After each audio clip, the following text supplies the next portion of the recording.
Come join us as we take a tour of the Garcia house and dive into the phenomena that occurs here where grisly murders happened almost 20 years ago. I'm your host, Eddie Blaze, and this is The Ghost Mockumentary.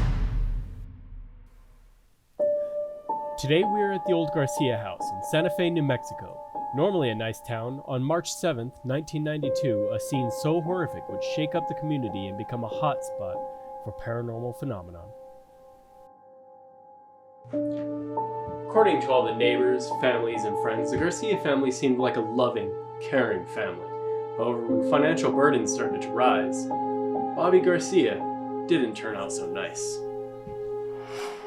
As the Garcia family fell under financial ruin, Bobby Garcia took matters into his own hands.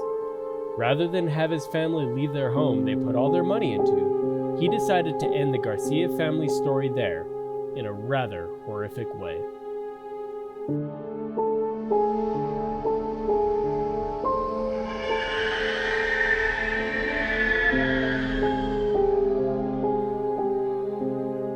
Let's fast forward to the present, where we meet with the current owner, who has agreed to talk with us about some of the ghostly phenomenon that she witnesses while living in the Garcia house.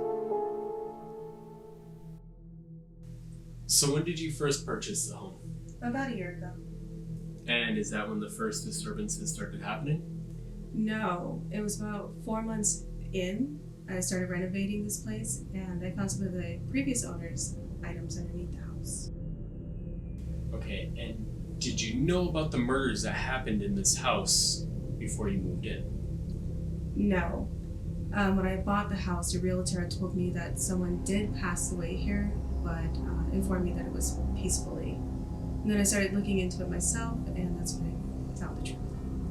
And that didn't scare you away at all? No, I figured just so as long as Matthew didn't know, I could live with it. But it turned out Veronica would have a much harder time than she anticipated. We asked her for a tour of the room where the incident happened that made her call us for help. So this is the room. And this was your room? Well, actually it's my son's room, or was my son's room. Okay. He was telling me about how he would see things or hear things. Like what kind of things? The knocking, heard knocking. Sometimes it was like what sounded like maybe a whisper. Like scratches maybe. Okay, and is that when you started staying in here? Initially I didn't believe him, so I decided to sleep in here. Okay. And then maybe I thought maybe he was right. Okay. What made you believe he was right? What did you see? I saw maybe out of the corner of my eye something just shift, just quickly, just zoom right by.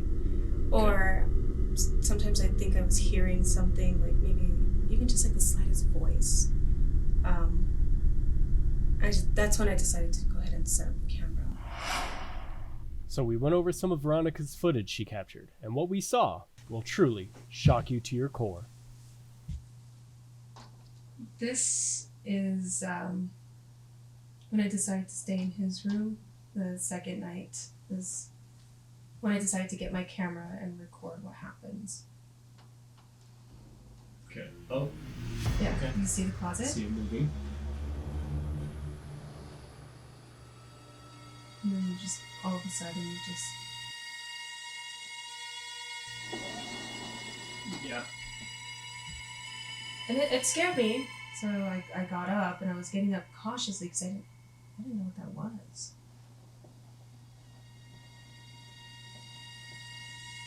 After getting a little nervous.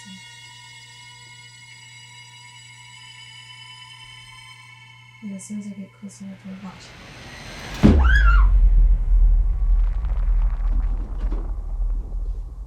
I just ran for my life. Chilling stuff, indeed. We're gonna take a quick break, but when we get back, we'll show you footage that our cameras found of first-hand evidence that something, or someone, is definitely haunting Veronica's house. Come back after the break for more Ghost Beaters.